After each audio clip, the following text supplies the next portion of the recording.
हैं और 18 नंबर का क्वेश्चन इंडिया की सभी यूनिवर्सिटियों में कई बार रिपीट हुआ है और ये जब जब रिपीट हुआ है एक भी संख्या तक नहीं बदली है, सेम का सेम ऐसा ही क्वेश्चन रखा हुआ मिलता है। बस इसमें क्वेश्चन देवेंद्र के नाम से है और वहां पर पेपर में जब जब क्वेश्चन आता है तो बस नाम बदल दिया जाता है। तो ऊपर लिखेंगे computation of taxable income from salary of mister, इसमें देवेंद्र नाम है तो हम लोग यहां पर देवेंद्र डाल देंगे। ओके, और फॉर द असेसमेंट ईयर 22 और 23 ये डाल देंगे। बहुत मोस्ट इंपॉर्टेंट ये क्वेश्चन है और देखिए डिस्प्ले पे आपके लिए हम क्वेश्चन हिंदी इंग्लिश दोनों में दिखाने का प्रयास करते हैं। और क्वेश्चन, श्री देवेंद्र दिल्ली में एक कंपनी में कर्मचारी हैं, 25,000 रुपये मासिक वेतन तथा महंगाई वेतन का 10% महंगाई वेतन पाता है, पर 1,000 रुपये मासिक मनोरंजन भत्ता भी पा रहा है। उसे कंपनी के ग्राहकों की आवभगत पर 5,000 रुपये व्यय किया। प्राइवेट है इसलिए 5,000 जो खर्च कर दिया है इसकी छूट इसे नहीं मिलती है। उसे एक किराया मुक्त असुसज्जित मकान भी मिला हुआ है। अब ये दिल्ली में है तो इसलिए वेतन का लगेगा सीधा सीधा 15%। ओके, और मकान का जो उचित किराया है वो 4,000 रुपये मासिक है। मकान कंपनी का है। उसे एक छोटी कार भी दे रखी है, निजी प्रयोग कार्यालय प्रयोग में लाता है, रख रखाव और चालक सहित चलाने के वे कंपनी वहन करती है। देवेंद्र ने कंपनी से 1 वर्ष पूर्व 1 लाख रुपए ब्याज मुक्त ऋण भवन निर्माण हेतु लिया। ये मानिए कि भारतीय स्टेट बैंक ऐसे ऋण पर 10% प्रतिवर्ष की दर से ब्याज लेता है। कर्णधार वर्ष 22 और 23 के लिए श्री देवेंद्र के कर योग्य वेतन की गणना कीजिए। बहुत इंपॉर्टेंट है ये क्वेश्चन और इस क्वेश्चन को जब हम सॉल्व आपके लिए करा रहे हैं तो देखेंगे कि खूब आनंद भी आएगा। तो चलिए हम इसको सॉल्व कराते हैं और स्टार्टिंग कहां से करेंगे, ऊपर तो हमने लिख ही दिया है। पहले नंबर पे पॉइंट डाल डाल करके हम सॉल्व करेंगे। पहले नंबर पे कह रहा है कि श्री देवेंद्र दिल्ली के एक कंपनी में, देखो दिल्ली में है तो दिल्ली में है तो जाहिर सी बात है कि मुंबई, मद्रास, कलकत्ता ये प्रेसिडेंसी शहर आते हैं और कंपनी का एक कर्मचारी है, इसका मतलब सरकारी कर्मचारी नहीं है। 25,000 रुपये मासिक वेतन है इनका। तो पहले नंबर पे निकालिए बेसिक सैलरी, 25,000 रुपये महीना है। 12 महीने की कितनी हो जाती है, 25 12 होते हैं 300, यानी 3 लाख रुपए हो जाएगी। यानी इसकी जो मूल वेतन निकल करके आया है वो कितने निकल के आए हैं, 3 लाख रुपए निकल करके आए हैं। ठीक है, और आगे कह रहे हैं 10% महंगाई वेतन पाता है मूल वेतन का। ठीक है, ये 3 लाख रुपए हो गए। दूसरे नंबर पे डियरनेस पे, ओके, और 10% ऑफ बेसिक सैलरी। ठीक, यहां पर इस 3 लाख का 10% निकाल दो, ये 30,000 निकल करके आ जाएगा।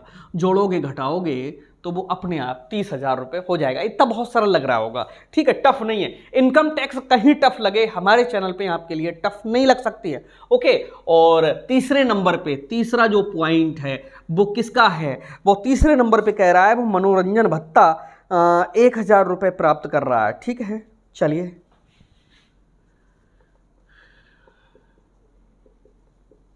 एंटरटेनमेंट अलाउंस उसको मिल रहे हैं 1,000 और 12 महीने में कितने मिलेंगे, 12,000 रुपये मिल जाएंगे। तो ये उसका एंटरटेनमेंट अलाउंस हो गया। अब इसके बाद में क्या करेंगे, एंटरटेनमेंट अलाउंस के बाद उसने कंपनी की आवभगत पर 5,000 रुपये व्यय किया, कर दिया, उसकी छूट नहीं मिलेगी। उसे किराए से मुक्त असुसज्जित मकान भी मिला हुआ है जिसका उचित किराया 4,000 रुपये मासिक है और मकान किसका है, कंपनी का है, तो वेतन का 15% लगेगा। चौथे नंबर पे rent free house value 15% of salary. ठीक, कैसे करके निकालोगे, 3 लाख रुपए तो ऊपर हैं, ये सैलरी में टैक्सेबल अमाउंट जुड़ जाती है। 30,000 रुपये ये भी जुड़ेंगे किसके, डियरनेस पे वाले, प्लस 12,000 ये वाले जुड़ेंगे, तो ये होगा 3 30 और 10 40, 3,42,000। 3,42,000 का 15 बटे में कितने, 100। 342 का 15/100 करेंगे कैलकुलेटर, देखेंगे 3,42,000 का 15% 51,300 आया। ठीक है, ये रही इसकी वैल्यू 51,300। ठीक, इतना तो समझ में आ गया होगा। ओके, डियरनेस पे सेवा शर्तों के अंतर्गत होता है। ठीक है, इसका मतलब है कि सभी जगह पे ये वेतन के साथ में ही जुड़ेगा। अब इसके बाद में आगे कह रहा है मकान कंपनी का, उसे एक छोटी कार भी दे रखी है। अब ये कार बहुत परेशान करती है बच्चों को, तो यहाँ पर 5वें नंबर पे कार वैल्यू, और उम्मीद है कि इसी तरह का क्वेश्चन पेपर में आना चाहिए। तो कार वैल्यू में एक छोटी कार है तो उसके कितने रुपए होंगे? 900 प्लस। क्या कह रहा है कार के संबंध में? कह रहा है कि उसे एक छोटी कार भी दे रखी है जो निजी व कार्यालय प्रयोग में लाता है। बहुत अच्छी बात है। उसके रखरखाव एवं चालक सहित चलाने के व्यय। देखो 900 रुपए की कार प्लस 900 रुपए के कार व्यय और रखरखाव वाले व्यय प्लस चालक के कितने? 900, यानी ड्राइवर भी मिला हुआ है। तो 900 कार के हैं, 900 खर्चों के हैं, 900 ड्राइवर के हैं, तो ये हो गए बराबर में कितने? 2700। नोतियाँ 2700 की गुणा 12 से कर देंगे तो ये जो गुणा है वो निकल करके आएगी। देखते हैं कितनी आएगी। तो 12 जीरो का 1 जीरो 2 जीरो, 12 सत्ते 84, 12 दूनी 24 और 8 होते हैं 32। ये कार की वैल्यू आएगी 32,400। सबसे ज़्यादा बच्चे पता कहाँ कंफ्यूज होते हैं पेपर में? वो बेसिक सैलरी भी निकाल लेते हैं, डीए भी निकाल लेते हैं, ईए भी निकाल लेते हैं, रेंट फ्री हाउस पे स्टार बना देता हूँ, यहाँ पर कंफ्यूज होते हैं। दूसरा यहाँ पर कंफ्यूज होते हैं। लेकिन शुरू से अगर आप हमारा ये जो पढ़ाने का तरीका है इसको अगर समझ रहे होगे, गलत नहीं हो सकता। 100% न्यूमेरिकल सॉल्व करके ही आओगे। ओके, तो इस तरह से यहाँ तक तो हम पहुँच चुके हैं। आगे वो क्या कह रहा है? आगे कह रहा है कि देवेंद्र ने कंपनी से 1 वर्ष पूर्व 1 लाख रुपए का ब्याज मुक्त ऋण भवन निर्माण हेतु लिया। ये मानिए कि भारतीय स्टेट बैंक ऐसे ऋण पर 10% की दर से ब्याज लेता है। यानी यहाँ पर 1 लाख रुपए इन्होंने ब्याज मुक्त ऋण ले लिया है 6ठे नंबर पे। तो interest on loan, okay, 1 lakh रुपए लिया है। तो एसबीआई ऐसे पे 10% लेती है, तो 10/100 कर दो। इसका मतलब है ये 10,000 इस व्यक्ति के वेतन में ये जुड़ेगा, टैक्सेबल हो जाएगा। ठीक है, और कुछ है इसके अलावा?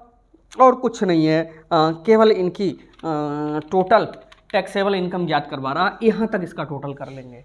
तो भैया ऊपर के तीनों को जोड़ा तो 342 आया था। ठीक है, ये 3 अमाउंट इसमें और जोड़ दो। ठीक, 3,42,000 में प्लस करेंगे 51,300, 32,400, 10,000, तो ये आया 4,35,700। टोटल करेंगे 4,35,700। ये कहलाएगी टोटल ग्रॉस सैलरी। ओके, इसमें से लेस करेंगे क्या? डिडक्शंस माने होती है कटौती। ठीक है, जिसमें एसडी मिलती है, स्टैंडर्ड डिडक्शन, जो मिलती है 50,000 रुपए की छूट हर करदाता के लिए। तो माइनस करेंगे इसमें से कितने? 50,000। कितना बचा? 3,85,700 आंसर है, एकदम करेक्ट आंसर है 3,85,700। तो एक बार इसे और देखेंगे, ये वाली कहलाएगी टोटल टैक्सेबल सैलरी, यानी टैक्स लगने योग्य जो वेतन है वो 3,85,700। देखो इससे बड़ा क्वेश्चन पेपर में नहीं आएगा, एक आध पॉइंट हो सकता है और हो, और ये अपने पेड क्लास में पूरा का पूरा हर चैप्टर इनकम टैक्स का इसी तरह से बहुत अच्छे से हो रहा है। तो एक बार फिर से देखेंगे, बेसिक सैलरी इस व्यक्ति को 25,000 रुपए महीने, 12 महीने के 3 लाख रुपए हो गए। डियरनेस पे इसका 10% था, 30,000 हो गया। एंटरटेनमेंट अलाउंस 1,000 रुपए महीने, 12 महीने का 12,000 हो गया। रेंट फ्री हाउस में आंखें बंद करो, वेतन का 15% निकालो, और जहां की बात कर रहे हैं इससे ऊपर जितनी भी चीजें आ चुकी हैं टैक्सेबल हैं उनको जोड़ करके और 15% निकालते हैं तो ये निकल करके आ गया 51,300। अब यहाँ पर कार वैल्यू 900 रुपए में छोटी कार है, 900 रुपए के खर्चे, 900 रुपए का ड्राइवर, 2700 की गुणा 12 से करेंगे 32,400। इंटरेस्ट ऑन लोन इसलिए आ रहा है यहाँ पर है क्योंकि उसने कंपनी से ले रखा है। अगर ये कहीं और से लेते तो एसबीआई ऐसे पे 10% लेती तो भाई 10,000 का तो फायदा हो ही रहा है इनके लिए, तो ये भी सुविधा इनके लिए जुड़ गई। तो टोटल इतना आया, उसमें 50,000 डिडक्शन मिल गई, छूट मिल गई, तो टोटल टैक्सेबल इनकम 3,85,700।